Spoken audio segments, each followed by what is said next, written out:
In this next section, we're going to look at how to solve an and inequality. So the first example we're going to look at is negative 3 is less than x plus 1 is less than or equal to 5. So like any inequality that we want to solve or equation, our goal is to isolate the variable. In this case, we have an x plus 1 here in the center. We want the x to be by itself, which means we need to get rid of the 1 by subtracting it.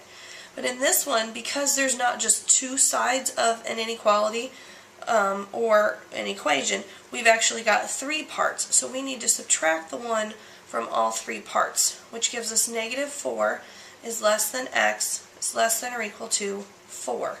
And then we graph that like so. We've got a negative 4 and a 4. This part with the negative 4 has an open circle because it's a less than. This part has a closed circle. And this, because it's an and inequality, as we talked before, we want this to represent all of the numbers between the negative 4 and the 4. So we shade between. Our second example, we have negative 4 is less than or equal to 2x is less than or equal to 6. In this case, the x is attached with a 2 by multiplication, so we need to undo that by dividing by 2. And again, we have to do that to all 3 pieces. Negative 4 divided by 2 is negative 2. It's less than or equal to x is less than or equal to 3. And we graph that. Negative 2 and 3, they're both closed circles because they're both the less than or equal to.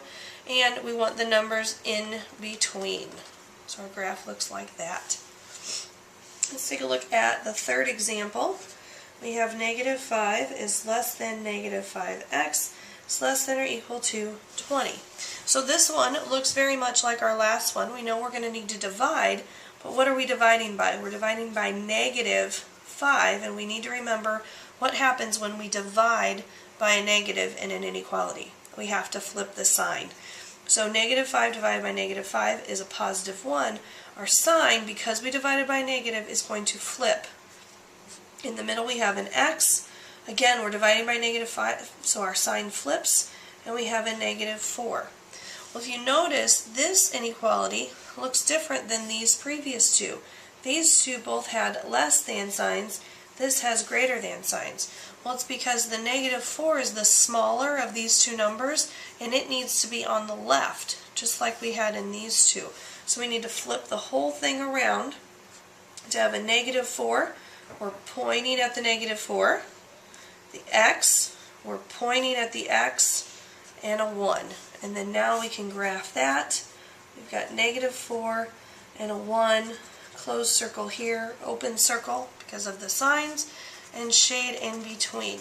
So we need to be careful when we're solving and inequalities that the number that starts our inequality, the number on the far left, needs to be the smaller of the two numbers. Let's look at one more example. We've got 0 is less than or equal to 2 times x minus 3 is less than 8. So again, we're trying to isolate the variable, the x. The x is in parentheses. So in order to get rid of the parentheses, we can do this one of 2 ways. One way that most of you probably think of right off the bat is to distribute. I'm actually going to take care of this the other way, which is a little bit shorter, which is by dividing everything by 2, which will get rid of that and leave us just with the x minus 3. 0 divided by 2 is 0. It's less than or equal to the x minus 3 is less than 8 over 2 is 4.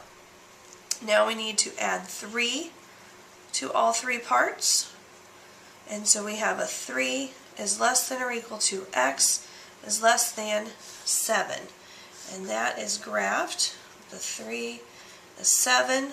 This is a closed circle because they're less than or equal. This one is an open circle. And we want the numbers between.